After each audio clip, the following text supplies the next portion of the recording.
So, astronomers have just announced that they might have found signs of possible life on a planet outside our solar system. Wow! This distant world is called K2-18b, and it sits about 124 light-years away in the Leo constellation.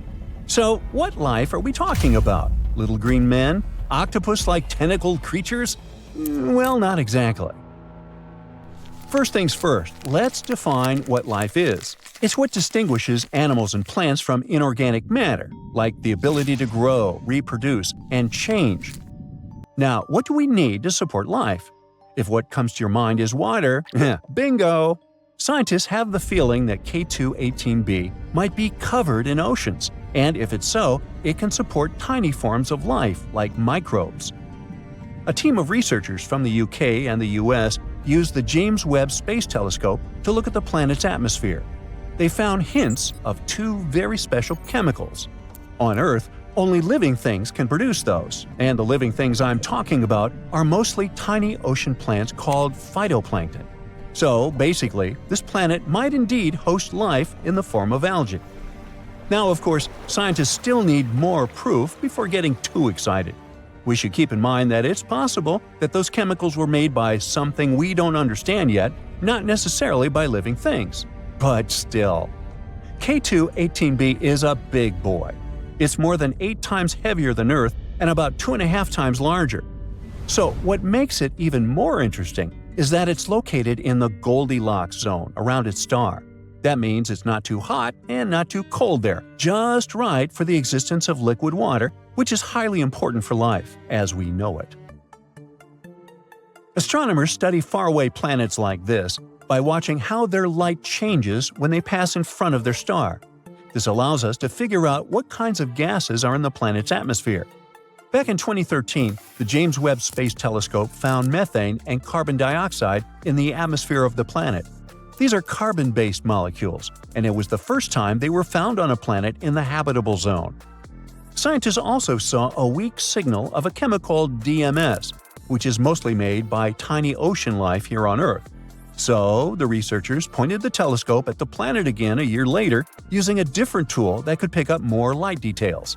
This time, they found much stronger signs of DMS and some related chemicals. But the problem is the signals aren't strong enough yet. They haven't reached something called the 5 sigma level, a parameter scientists use to confirm discoveries. Plus, even if the DMS really is there, it doesn't automatically equal the existence of life. Scientists once found DMS on a comet, which means that it can be produced without some kind of life taking part in the process. And still, the amount of DMS on K2-18b looks way higher than anything seen on Earth. That's why some astronomers are sure it's coming from something living. K2-18b has been a top pick for what scientists call a Haitian planet. This term means a big, watery world with thick hydrogen atmosphere. It's not the kind of place where extraterrestrial civilizations like in movies would live. But it could be home to tiny life forms, like the microbes that once lived in Earth's oceans billions of years ago. Once again, not everyone agrees on how friendly K2-18b really is for life. Some scientists think planets like this might actually be too close to their stars to hold on to liquid water. K2-18b orbits its star every 33 days, which is pretty fast, and could mean it's too hot. That's why some experts claim that even if the planet has any water at all, it might be boiling. Or maybe it's not water, but oceans of lava. But most scientists agree on one thing: we should wait and see. With just 16 to 24 more hours of telescope time, astronomers could confirm what they've seen. This could happen in the next few years. And even if it turns out K2-18b isn't the world we're looking for, we're still getting close. With powerful telescopes like James Webb and more coming in the future, we might be able to answer whether we're alone in the universe or not. At the same time, some places in our own solar system, like Mars, Venus, or Saturn's moon Enceladus, might actually have a better shot at hosting life. Or we could keep exploring other promising worlds, like Proxima Centauri b, which is the closest exoplanet we know about. It's just 4.25 light-years away from us and orbits a small star called Proxima Centauri, right in the habitable zone. This planet is a bit bigger than Earth, which makes it a super-Earth. That's what we call exoplanets larger than ours, but much smaller than gas giants like Neptune or Jupiter. Proxima Centauri b is a fast-moving world. It needs a mere 11 days to go all the way around its star. Scientists think Proxima Centauri b might have a rocky surface, and that's a good sign for possible life. On the other hand, its star blasts it with a lot of ultraviolet radiation. It might have already destroyed the planet's atmosphere, if there was any to begin with. So there's a big question mark when it comes to this world's habitability. Then we've got TRAPPIST-1e, another promising Earth-like planet. It's one of 7 rocky planets orbiting a small, cool star called TRAPPIST-1, about 39 light-years away. Discovered in 2017, it might be one of the most promising places to look for life beyond Earth. This planet is actually a bit smaller than Earth, with a mass around 1/2 that of our planet. It completes an orbit around its star in just 6 days, which is super fast compared to Earth's 365 days. The planet's size and density suggest it has a rocky surface, and that's another key factor when we talk about habitability. Even though TRAPPIST-1e is very close to its star, the star is quite dim and cool, so the planet might still have a stable Earth-like climate. Some scientists even think it could have more water than Earth. Let's move on to Kepler-186f, located about 500 light-years away. It was the first Earth-sized planet found in a habitable zone of another star. It orbits a red dwarf, which burns cooler and lives much longer than our Sun. This means Kepler-186f could have stable conditions for billions of years, giving life plenty of time to possibly form and evolve. The planet gets only about 1/3 of the sunlight Earth receives, so it would likely be cooler but still warm enough to keep water from freezing. It also seems to be a rocky planet just like Earth, which boosts its chance of hosting life. Now, how about visiting LHS 1140b, about 40 light-years away? This planet has about 5.5 times the mass of Earth. Scientists think it's rocky and possibly has a thick atmosphere, which is a big deal. An atmosphere like that can trap heat, keep temperature stable, and protect water from escaping into space. This world orbits a quiet red dwarf star, so it's not constantly blasted by harmful flares like some other exoplanets are. Some studies even suggest LHS 1140b could be an ocean world with lots of water. So it's one of the more exciting planets we've found in our neighborhood. And finally, we have Gliese 12b. Astronomers call it Exo-Venus. It sits 40 light-years away from Earth. This world is about the size of Venus and orbits a cool red dwarf star. It needs just under 13 days to complete one orbit. The temperature on the planet is around 107 degrees, which is quite warm but still okay for life. The thing that makes Gliese 12b so interesting is that it could help us understand how Earth-sized planets around cool stars hold on to their atmospheres. That's important because an atmosphere is crucial for things like liquid water and protecting life from harmful radiation. According to some researchers, Gliese 12b is one of the best chances we have to figure out whether planets like this can stay habitable. A new super-Earth has been spotted by astronomers, and it's quite intriguing. This planet, called TOI 715b, is about 1.5 the size of Earth, which is why it's called the super-Earth. It's also relatively close to us in space terms, only 137 light-years away. For comparison, most exoplanets are hundreds of light-years away, and all the interesting stuff, like black holes and nebulas, are usually more than thousands of light-years away from us. So, could it be habitable? The habitable zone is an estimate of where a planet might have the right conditions for liquid water. This is what we call some distance from the star where the temperatures on the planet should be okay-ish and water should stay liquid on its surface. It's not super precise because it depends on a bunch of factors like the type of star, how reflective the planet is, its size, and so on. Also, just being in this zone isn't enough for water to actually be there. The planet also needs the right kind of atmosphere and a few other things. So, we invented a stricter definition in 2014, the conservative habitable zone. It's a more precise term defining the best candidates that have liquid water. Otherwise, we get too many potentially habitable planets that are not actually habitable at all. The CHZ is based on how much energy a planet gets from its star compared to Earth. If a rocky planet gets between 40 to 85%, it's considered to be in the CHZ, no matter how far away it is from its star. These planets have a higher chance of being habitable.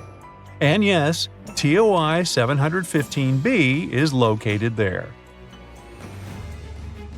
This super-Earth orbits the M-type star, also called red dwarf. It's a star that's much smaller and cooler than our Sun, about a quarter of the Sun's size and mass. But if the planet is located in the habitable zone, it's actually a better option for life. Red dwarfs live much longer than our Sun, a yellow dwarf. This also means that they have more time to form little creatures on their planets. And this red dwarf really is older than our star. Our Sun is 4.6 billion years old, and this star is 6.6 billion years old, give or take a few hundred million. It doesn't have much magnetic activity, so it's not dangerous. It doesn't flare up like younger red dwarfs. These flares can be super strong and might even hurt planets by taking away their atmospheres. Although some planets around it do have thinner atmospheres, it seems like this red dwarf has already gone all out. These red dwarfs are where we're looking for planets that could support life right now. Our super-Earth is really close to its star, zooming around it in just 19 days. Since the star is small and the planet is so close, the planet passing in front of its star happens a lot and looks really clear. This makes it easy for telescopes like the James Webb to study its atmosphere without needing too much time. Now, speaking of the James Webb Space Telescope, it's bringing us into a new era of understanding distant planets beyond our solar system. Imagine being able to see what gases make up the air on a planet millions of light years away. James Webb will help us to find worlds that could support life. Right now, it's trying to figure out whether TOI 715b has an atmosphere.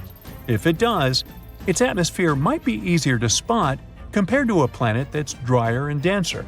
And then we might get even more height because it would look like a good place for life. On top of all that, there might be another planet in this system, also in the habitable zone. We're not sure whether it's really there, it's just a candidate with a crazy name. But if it turns out to be real, it would be about the size of Earth. Also, it would be the smallest planet in the habitable zone ever spotted by the TESS telescope. Now, another cool thing about TOI 715b is that it cannot just have water on it, but be an entire water world. An ocean planet is a type of planet that has an ocean covering its surface or has subsurface oceans. They might not have much dry land because the water can cover everything. Sometimes the entire planet can be covered in other liquids, like lava or ammonia. When it comes to planets outside our solar system, we can't see surface water directly with our current technology. Instead, scientists look for water vapor in the atmosphere as a hint there might be liquid water below. And of course, we wonder if these planets can have life, hopefully not in the form of Leviathan-like monsters. Our models show that planets with oceans might be pretty common in our galaxy. This means there could be lots of ocean worlds out there waiting to be discovered. But the most important part about TOI 715b is that it's in the so-called small planet radius gap. If we give the planets a lineup, there will be those that are bigger and smaller than Earth. But there's a sudden gap in planets that are about from 1.5 to 2 times bigger than ours. Where are they? This gap is interesting to scientists because it tells us something about how planets form and change over time. It's not that planets don't form in this size range, they actually start off larger and then lose some of their mass, like a balloon gradually deflating. Perhaps it happens because of how they orbit their stars, with stars blowing away some of their mass as they dance around it, as our Sun does with gas from comet tails. This gap holds a lot of mystery, and planets like our new super-Earth are clues that could help us unravel it. We aren't sure whether it exists around red dwarfs. Maybe it's a gap in how dense these planets are rather than in their actual size. So studying our discovered planet is even more interesting. It'll help us learn more about distant stars and their planets. Now, I mentioned TESS a while back, NASA's TESS, Transiting Exoplanet Survey Satellite, has been in space for 6 years now and has been incredibly successful. NASA launched TESS because we already found over 5,000 planets orbiting other stars, mainly thanks to the Kepler telescope. But Kepler mostly found large planets, not necessarily like Earth. We decided to focus TESS on finding smaller Earth-like planets around nearby bright stars, making them easier to study with future telescopes. Here's how it works. The camera observes stars and looks for changes in their brightness. If the brightness suddenly drops for a while and then gets back, it could mean there is a planet passing in front of it. But stars can dim for other reasons too. For example, flaring up or having dark spots on their surface, which is why we need to be careful with this data. TESS shows us the size and orbit of these planets. Then ground telescopes help determine their mass. With these 3 parameters, we can figure out what the planets are made of and if they're rocky like Earth or gassy like Jupiter. Yeah, you want to avoid Jupiter after taco night. One example of TESS's discoveries was the TOI 700 system. There, it discovered its first ever Earth-like planet, TOI 700d. This exoplanet also orbited a red dwarf, and it's even closer to us, about 100 light-years away. Unfortunately, it's unlikely to be habitable because the temperatures there are crazy. Another big discovery was made in the AU microscopy system. TESS discovered a planet about 4 times the size of Earth and another nearly 3 times Earth's size. This system has become a key area for studying how stars and planets form and change over time. TESS has also spotted a variety of other exciting finds, including supernova, hot worlds, and so on. And as it enters its 6th year, we can only expect more exciting findings to come. In February 2025, scientists discovered something shocking about our planet's insides. We've long thought that Earth's inner core is a solid and stable sphere, but the truth may be quite different and a bit alarming. The recent study suggests that the surface of the core might be undergoing structural transformations right at this moment. Researchers from the University of Southern California have analyzed decades of seismic data and discovered that the surface of the inner core appears to deform under the influence of the outer core. We've observed such changes for the first time, but they're likely to explain some peculiarities in the rotation of the inner core. They could even be influencing the length of days on Earth. Now, the inner core of our planet, located about 3,100 miles below the surface, is traditionally described as a solid ball of iron and nickel. However, new data shows that its outer layer may be more malleable than expected. This discovery is based on the analysis of seismic waves from repeated earthquakes near the South Sandwich Islands. The researchers used enhanced resolution techniques to study these seismic signals. They observed anomalies in the waves and made an unexpected conclusion. There must be deformations on the surface of the inner core, and they could be caused by turbulent interactions with the molten outer core. Now, this outer core, composed of liquid iron and nickel, has a highly important role. It helps generate Earth's magnetic field. Before, we really didn't understand its impact on the inner core. But now, the new study shows that the turbulent movements of the outer core could disrupt the surface of the inner core, and that could cause changes in its shape. These disturbances might also explain the gradual slowdown in the rotation of the inner core. Scientists have been observing it since 2010. On the surface, we really don't notice these changes, but they could influence Earth's overall rotation and length of days. The study can help us understand better what's happening deep inside our planet, how the inner and outer core interact, and how that affects Earth's magnetic field and movement. Obviously, direct observation of Earth's core is impossible. That's why scientists use indirect methods, like analysis of seismic waves. It also allows us to deduce the structure and composition of the core. As these waves pass through different layers, they get deflected or stopped, and this can provide us with clues about the nature of the materials they encounter. There are also laboratory experiments. Researchers reproduce the extreme pressures and temperatures of the core and study the behavior of iron-nickel alloys. They use sophisticated instruments, such as diamond anvil cells, and they allow exploration of these extreme conditions. Then there are studies of meteorites. The thing is, some of them come from asteroids with a metallic core like Earth's. Their chemical composition sometimes provides clues about the elements present in Earth's depths. Scientists can also create numerical models. By combining seismic, experimental, and geochemical data, they simulate the internal dynamics of our core. But what would happen if Earth's core suddenly stopped spinning altogether? Well, it's unclear, but we can make assumptions. If it was just the solid inner core that stopped, the answer would be, not much. Even if it didn't just slow down its movements, which is happening right now, but stopped altogether, the main impact would be on the speed of Earth's rotation. Our days would get longer. Over time, it could weaken the planet's magnetic field, which would be bad news, but not as catastrophic as what would happen if the outer core stopped spinning. That's when things would get seriously bad. Without the rotation of the outer core, Earth would lose its magnetic field, and the loss of this protective shield would set off a catastrophic chain reaction. First off, tectonic plates would start colliding in chaotic ways. Imagine being on a bus when the driver suddenly slams on the brakes and you go flying into other passengers or on the floor. The planet would experience something similar, but with tectonic plates. Ew. These violent collisions would cause massive earthquakes along plate boundaries worldwide, shaking buildings, bridges, and roads. Water systems, electricity, and phone lines would be destroyed in the chaos. But this would only be the start.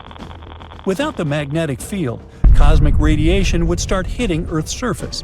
These high-energy particles from the Sun would interact with the oxygen and nitrogen in our atmosphere, damaging the ozone layer. This would allow even more radiation to reach Earth's surface, causing even more damage. Electronics would fail, power grids would collapse, and communication systems would go dark. But the effects wouldn't be limited to just humans. All forms of life would be at risk. Many animals, like migratory birds and turtles, rely on Earth's magnetic field for navigation. With it gone, they would be completely lost. Birds would lose their sense of direction, and turtles wouldn't be able to find the beaches where they need to lay their eggs. Luckily, we don't need to worry about this apocalyptic scenario anytime soon. The outer core of Earth is very unlikely to stop spinning in our lifetime or ever. So for now, we're safe. But to truly understand Earth, you need to go 4,000 miles beneath our feet. Earth has four main layers, from the very center to the surface: the inner core, outer core, mantle, and crust. Now, except for the crust, no one has ever explored these deeper layers in person. The deepest humans have drilled is just over 7.5 miles, and that took 20 years to achieve. At the very center of Earth is the inner core, a solid metal ball about 758 miles in radius, which is about 3/4 the size of the Moon. It sits about 4,000 to 3,200 miles below the surface. Made mostly of iron and nickel, the inner core is incredibly dense. It spins a bit more slowly than the rest of Earth and is intensely hot, reaching temperatures of 9,800 degrees Fahrenheit. It's like the surface of the Sun. The pressure there is staggering, over 3 million times greater than the pressure we feel on the surface. Some research even suggests that there might be an even smaller, denser core inside the inner core, thought to be made mostly of iron. The outer core is also made of iron and nickel, but in liquid form. It sits about 3,200 to 1,800 miles beneath the surface. The heat here comes mostly from the radioactive decay of elements, like uranium and thorium, causing the liquid to churn in massive, turbulent currents. This motion creates electrical currents, which generate Earth's magnetic field. Interestingly, Earth's magnetic field reverses about every 200 to 300,000 years, and scientists are still trying to figure out exactly why it happens. The mantle is Earth's thickest layer, stretching almost 1,800 miles deep. It starts just around 19 miles beneath the surface. Made of iron, magnesium, and silicon, it's dense, hot, and semi-solid. To imagine it better, think about caramel candy. Like the outer core, the mantle also circulates, but it moves much more slowly. Closer to the upper edge of the mantle, between 62 to 124 miles underground, the heat is so intense that it melts rock. This creates a partially melted layer of rock called the asthenosphere. Geologists think that this soft, hot, and slippery layer is what allows Earth's tectonic plates to move and slide. Some of the diamonds we find on Earth come from the mantle. Most of these diamonds form at depths above 124 miles. But rarer, super-deep diamonds may form as deep as 435 miles. These diamonds are brought to the surface by a certain kind of volcanic rock called kimberlite. The outermost part of the mantle is cooler and more rigid, behaving more like the crust above it. Together, this uppermost part of the mantle and the crust are called the lithosphere. As for the crust itself, it's the outermost layer of Earth. It's about 25 miles deep and makes up only 1% of the planet's mass. And yet, it holds all known life in the universe. So hey, take a look. This is our planet's crust, its outermost and thinnest layer. And here's the mantle. It's way thicker. And this is the core. Wait, what's happening here? Uh-oh. The core is leaking right into the mantle. Quickly, we gotta stop the leak. What do you mean it's been going on for millennia? Earth's core is actually a very intriguing thing overall. Its unique properties, ranging from housing a mysterious metal orb to being nearly as hot as the sun's surface. Well, another one on this list of enigmas, apparently, our planet's core is leaking gas. I can relate. Is it dangerous for us? Is it going to boom if somebody lights a match? Well, not really, all because this gas is a rare isotope called helium-3. Helium-3 is a version of helium with one neutron instead of the usual two. Most of helium-3 in the universe was created around the time of the Big Bang, so it's some pretty ancient stuff. As the solar system formed, this gas became trapped deep within Earth's core.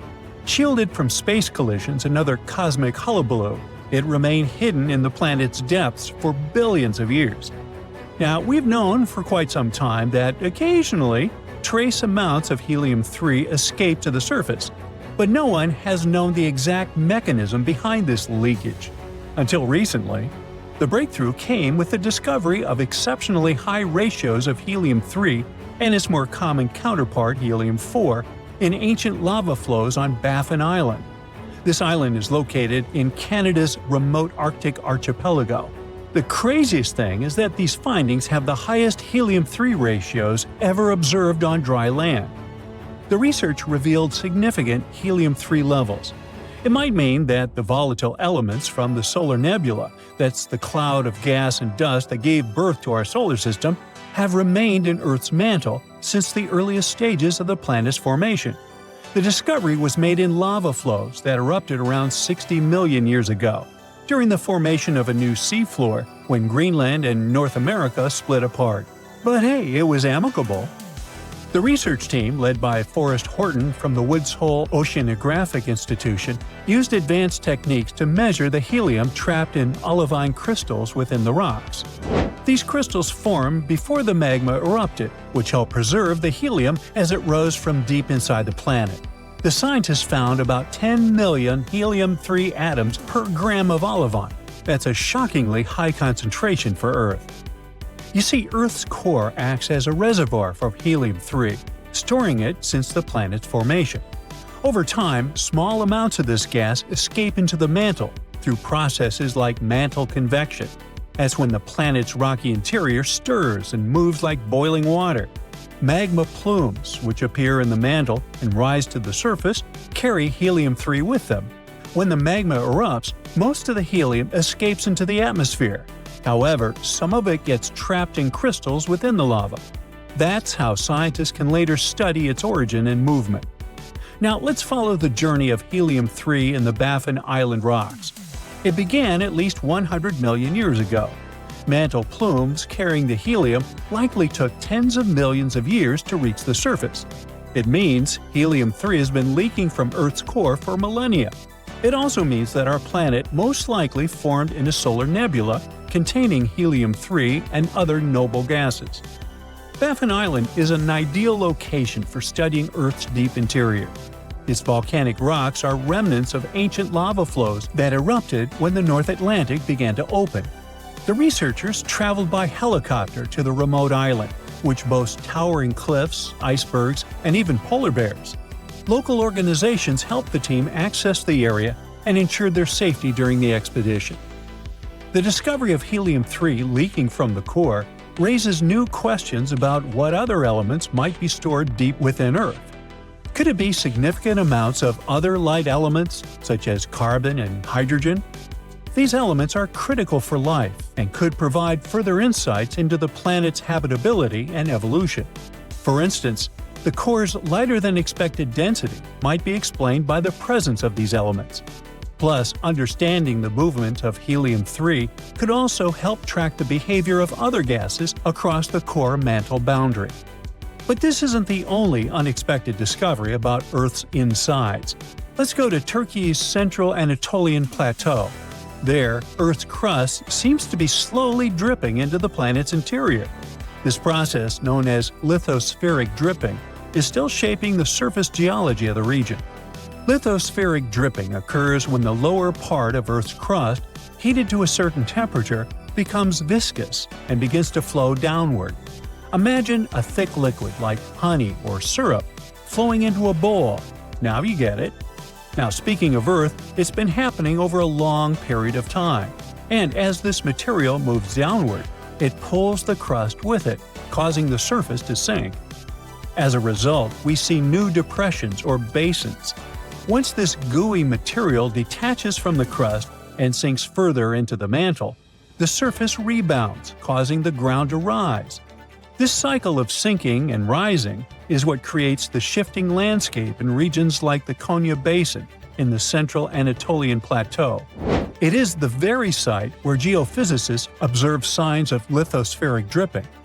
The research team, led by Julia Anderson from the University of Toronto, first noticed unusual patterns in satellite data, including a circular feature in the region where the ground was sinking. After examining geophysical data beneath the surface, the team identified a seismic anomaly in the upper mantle and discovered a thickened crust beneath the Konya Basin. All this points to the presence of dense material, like a result of lithospheric dripping. The team's model suggests that the Konya Basin is currently in the later stages of this process. While the surrounding Central Anatolian Plateau has been uplifting over the past 10 million years, the Konya Basin is sinking at a rate of about an inch per year. While this number might seem small, it is quite significant in a region that is otherwise rising. Earlier studies have shown that the Central Anatolian Plateau has risen for around a half-mile over the last 10 million years. It likely happened due to lithospheric dripping. However, the discovery of the Konya Basin reveals that this process is not one time, but can occur multiple times in different regions. The initial drip that formed the Central Anatolian Plateau likely caused daughter events, which led to the formation of the Konya Basin. To validate their model, the researchers conducted a cool lab experiment. It simulated the lithospheric drip process. So they took a tank filled with a highly viscous silicone polymer, which acted as a proxy for Earth's lower mantle. They also used a mixture of modeling clay for the upper mantle and ceramic spheres and silica sand to simulate the crust. A dense seed was inserted into the upper mantle layer to initiate the drip. Over the next few days, the researchers observed that the drip descended slowly. Within 10 hours, it began to fall. By 50 hours, a secondary drip had started. The results confirmed that, even without horizontal movement in the crust, The dripping process caused the surface to sink, forming a depression similar to the Konya Basin. This experiment has shown that lithospheric dripping can cause vertical deformations even without horizontal movements. Plus, it has proven that one event can trigger more drips that can change Earth's surface. This discovery helps scientists better understand how Earth's crust behaves over long periods of time and how tectonic processes can affect the landscape. Now, how about a bonus fact? In 1692, Edmund Halley, that guy famous for Halley's Comet, suggested that Earth might be hollow. He imagined layers beneath the crust with two concentric shells and a core about the size of Mercury, all floating in glowing gas. He even went further, speculating that these inner layers could be inhabited. This wild idea inspired Jules Verne's famous novel, Journey to the Center of the Earth. Wow! Our planet's biggest and meanest supervolcanoes are waking up. When they erupt, you'll surely notice it, even if you live thousands of miles away from the epicenter. Scientists are worried we might not have enough time to prepare and deal with the consequences of a supereruption. There's some volcanic activity close to the Italian city of Naples. And no, it has nothing to do with the famous Mount Vesuvius, but with another volcano. This one is harder to see as it doesn't have a tall peak like Vesuvius. But don't let this bad guy trick you. It could be way more dangerous than its giant neighbor. It does have a huge crater that's about 8 miles wide. This volcano is called Campi Flegrei, and it's actually one of the largest volcanoes in Europe, sitting under the town of Pozzuoli. So, Campi Flegrei erupted 39,000 years ago with a bang so massive it spread ash across the whole Mediterranean region. It also caused the temperature to drop by over 16 degrees Fahrenheit across Eastern Europe. It was the biggest volcanic eruption in Europe in 200,000 years. Since then, Campi Flegrei has had smaller eruptions, and the last one happened in 1538. Now the area is full of small craters, hot springs, and bubbling pools, and they're all proof that this volcano is still very much alive and brewing something. Since the early 2000s, the ground in the giant crater and the town nearby have been slowly rising by about 1 to 1.5 inches every year. There were at least 150 earthquakes that shook this supervolcano lately. In May 2024, there was a 4.4 magnitude in the area, the biggest in the last 40 years. Residents had to leave their homes and camp outside, fearing there would be more earthquakes. No one knows how Campi Flegrei is going to behave in the following months or years, but the authorities are organizing evacuation exercises to prepare the population just in case. The Italian volcano looks like an innocent kitten compared to the real giants like Yellowstone. For a volcano to deserve the title of a super one, it must be able to produce catastrophic-scale eruptions and eject huge amounts of magma, ash, and volcanic gases. The Yellowstone giant meets these criteria. Even though it moves from time to time, the Yellowstone supervolcano hasn't erupted for 640,000 years. But when it does wake up, it might erupt with incredible power, about the same amount as 10 huge nuclear power stations can produce. Under the ground, beneath Yellowstone, there's a super-hot area full of molten rock called magma. As more magma moves into a big space called a magma chamber, the ground above starts to swell or rise. When the magma cools down, the ground falls. Between 2004 and 2009, the ground at Yellowstone rose by almost 10 inches, but then it started to slowly go back down in 2010. Scientists aren't sure if it's going to erupt anytime soon. There's also another big volcano called Long Valley in California that has been active since 1980, and it can be a really big threat. Scientists studying this supervolcano found out that before its biggest eruption, 760,000 years ago, the buildup may have taken less than a year. Now, that's bad news, because a supervolcano eruption can have a huge effect on the world, like the eruption of the Toba volcano in Sumatra around 74,000 years ago. It became the biggest volcanic eruption the Earth had seen in 28 million years. It covered parts of Indonesia, India, and the Indian Ocean with a thick layer of volcanic debris, almost like a 6-inch blanket. The amount of rock it spewed out was like stacking nearly 3 million Empire State Buildings. The giant crater it left behind can still be seen from space. All the ash and gases shot up into the air and blocked some of the sunlight. It caused a volcanic winter that lasted about 6 to 10 years. Some scientists think this eruption might have even affected early humans. Around the time Toba erupted, the human population took a sharp dip, and there were far fewer people. Some say this is why all modern humans come from a small group of survivors. According to the Toba catastrophe theory, most early humans in Europe and Asia didn't survive the cold and harsh climate after the eruption, but a lucky group lived through all that in Africa. Not all scientists agree with this idea, and some archaeological and climate records show a different story.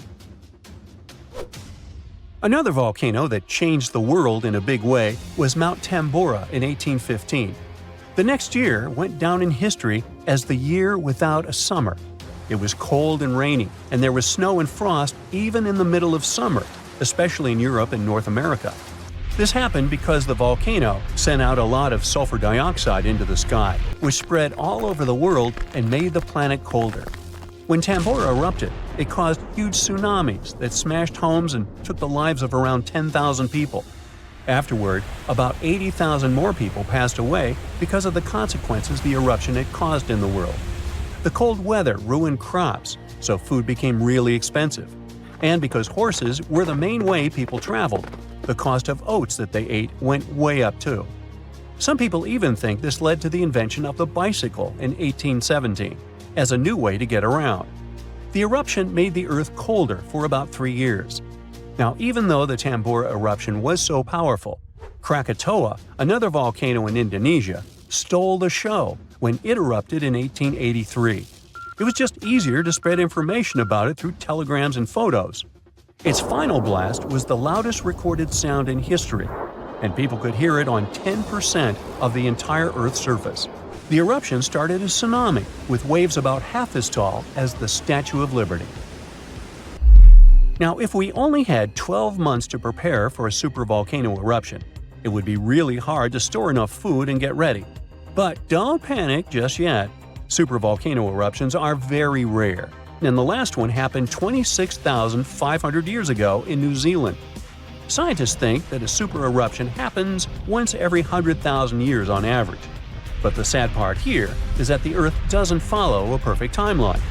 There could be clusters of super eruptions with shorter gaps between them and then longer quiet periods. Since there have already been 2 super eruptions in the last 100,000 years, there's always a chance one could happen again sooner than we expect. Plus, although there are places like Yellowstone and Long Valley where we expect volcanoes to erupt, there are less obvious possible hotspots. In Chile, there's a volcano called Laguna del Maule that has erupted in the past and left behind a huge crater. Over the last 20 years, the ground there has been swelling really fast, rising up to almost 1 foot a year. Some people are worried that this could be a sign of a big eruption coming. But scientists say there's not enough magma yet to cause a super eruption. In Bolivia, the Juturancu volcano is also acting up.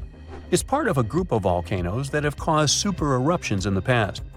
Since the 1960s, the ground around Juturancu has been lifting, but the last eruption was 250,000 years ago. Even though the magma might be rising, it's not enough to worry about just yet.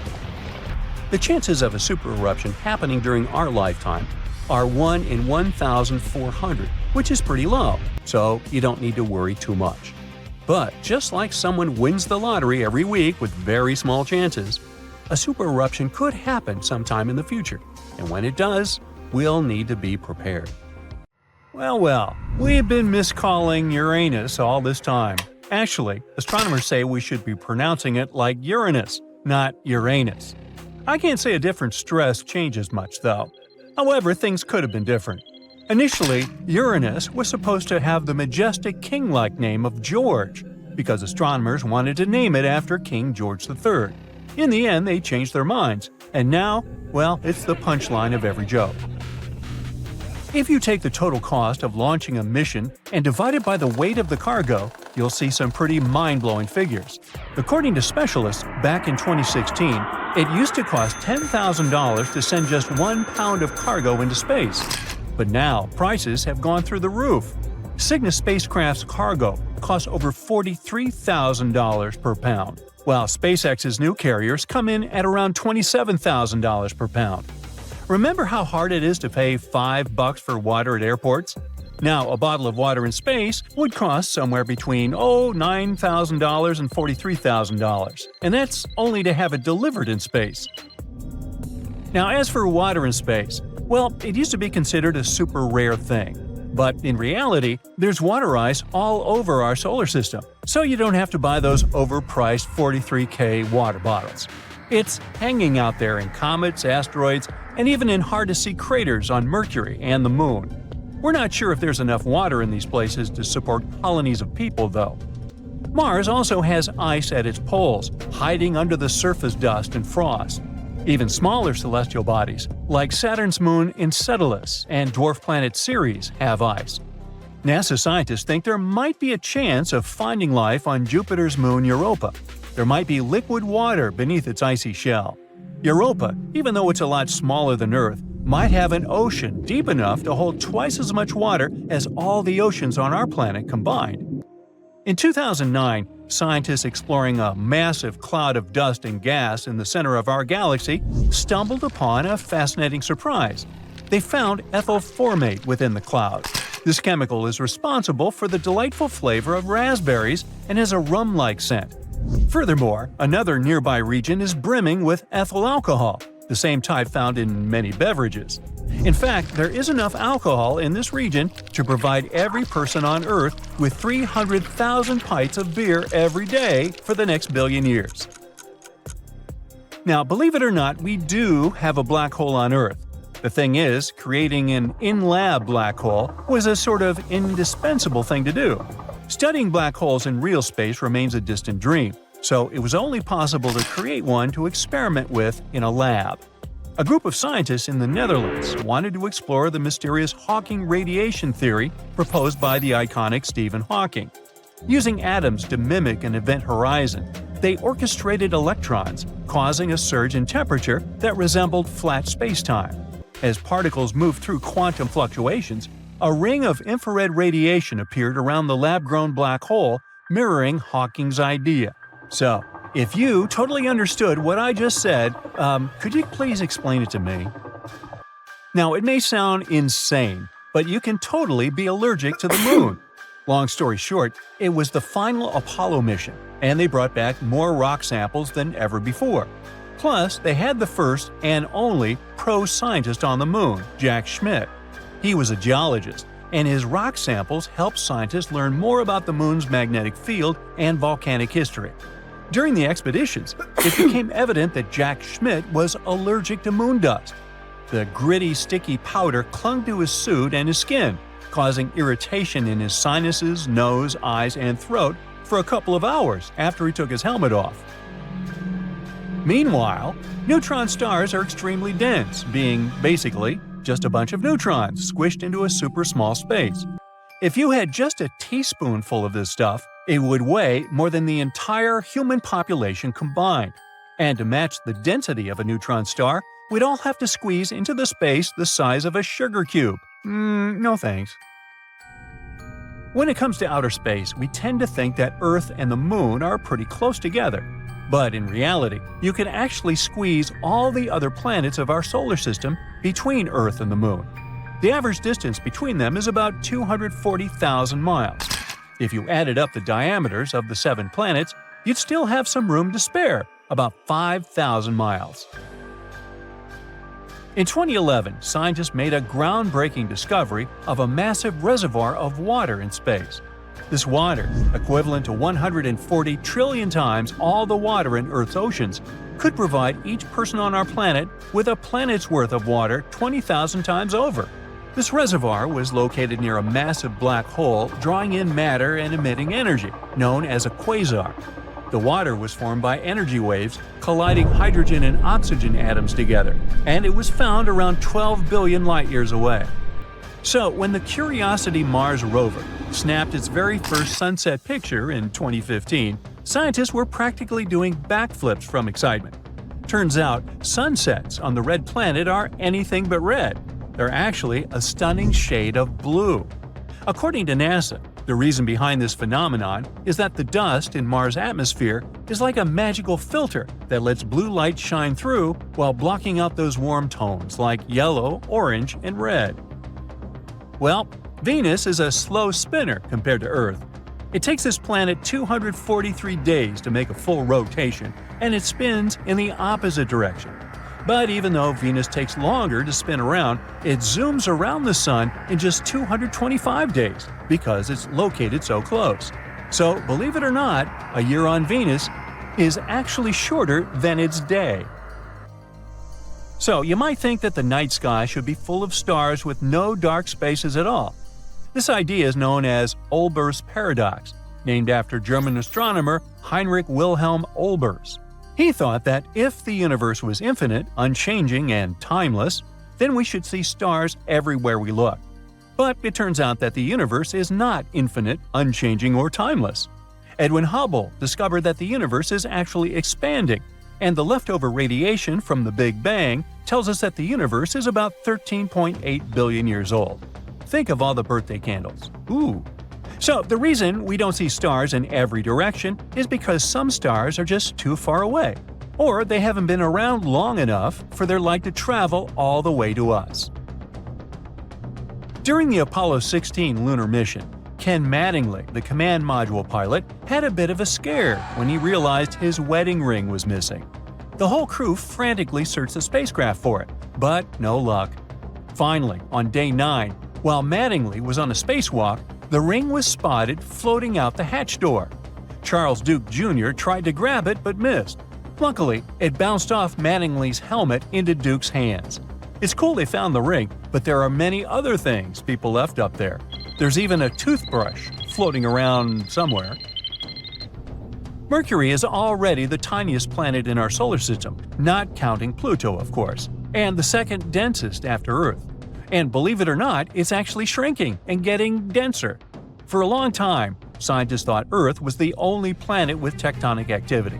But that all changed when the Messenger spacecraft flew by Mercury, giving us a detailed scan of the whole planet. In 2016, Messenger discovered these cool cliff-like formations called fault scarps. Since they're still relatively small, scientists think they're pretty new, suggesting that Mercury is still contracting 4.5 billion years after the solar system began. And around 10 years ago, Australian astronaut Luca Parmitano went through a near-drowning experience during his spacewalk due to a water leak that went unaddressed. Nobody knew how it happened and why Luca ended up having water in his helmet. NASA was investigating the issue for months, but they were unable to determine the exact cause of the water entering Luca's helmet. Back in the day, from 774 to 775, Earth got hit with a mega blast of radiation. This crazy burst of energy left its mark. 3 rings from that year show way too high levels of radioactive stuff. But what exactly caused it? Scientists are inclined to think that the reason was a solar flare. Some folks think maybe a massive supernova caused the radiation blast. But astronomer Phil Plait says that if that had been the case, it would have had to be less than 1,000 light-years away and would have been crazy bright. But there's no record of that happening. No bright, shiny Death Star in sight. After looking at the radioactive carbon and beryllium in tree rings, scientists ruled out a bunch of other possibilities. At first, they considered that it was a smash-up between neutron stars or a neutron star and a black hole. These types of crashes produce a super quick blast of gamma rays without any light show, which lines up best with the evidence. But these kinds of collisions are super rare. Plait thinks it's kinda unlikely that this is the answer. He figures we should only see one of these events in our galaxy about once every million years. So having one just 1,200 years ago seems pretty wild. Scientists are seriously worried about these rare events. If one happened closer to Earth, it could seriously mess up life on our planet. Even if it was thousands of light years away, a similar event today could cause chaos with all the fancy electronic systems we've come to rely on. So it's a good thing those gamma ray bursts are so rare, because if they were more common, Earth might be in for a rough ride. You may think that if our planet could withstand mega radiation blasts, it can easily withstand something less frightening. Let's say grasshoppers. Sorry to say that, but it's not exactly true. Back in 1874, during a hot summer in Kansas, things took a strange turn. Grasshoppers, or should I say locusts, invaded the Great Plains like nobody's business. They came down like a storm, blanketing houses, trees, and even poor trains passing by. These bugs were on a mission to cause chaos. Farmers had to scramble to protect their wells and just about anything else worth saving. Locusts landed everywhere, wreaking havoc on everything in sight. Even poor sheep lost their wool. Locusts even stripped paint off wagons and handles off pitchforks. This is how destructive they were. Livestock tried to fight back by eating them, but there were just too many of these insects. That year, those critters caused about $200 million in crop damage. The locust invasion was so tough, even the US Army stepped in to help.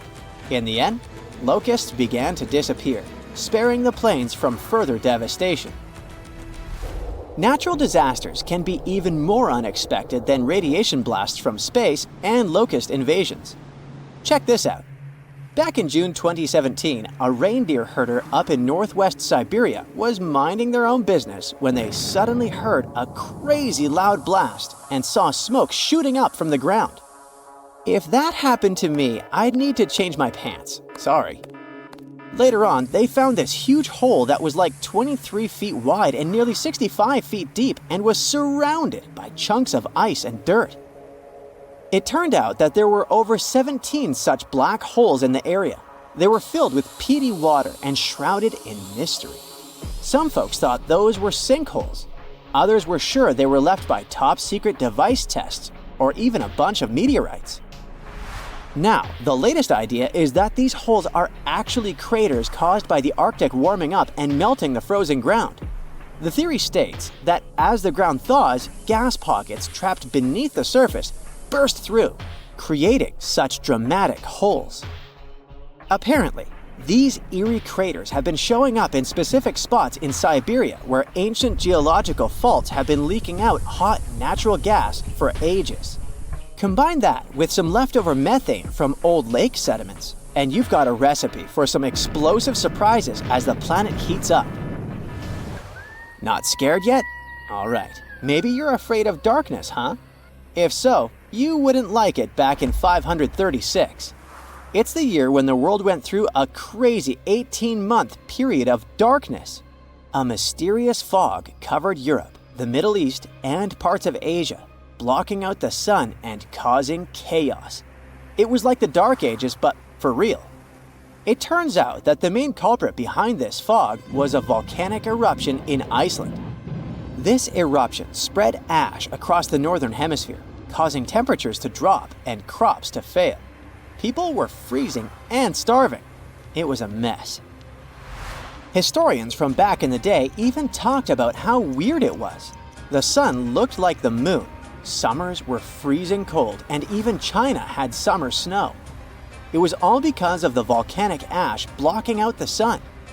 And to make things even worse, this period of darkness sparked the beginning of the bubonic plague in 541. Talk about a rough time to be alive. Let's go back to Siberia real quick.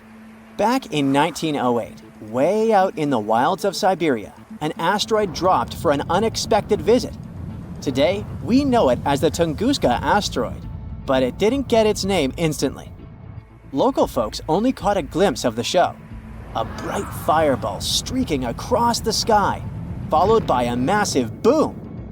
Trees went flying, fires blazed, and animals weren't too happy about it either. But since the area was so remote, not many folks took notice.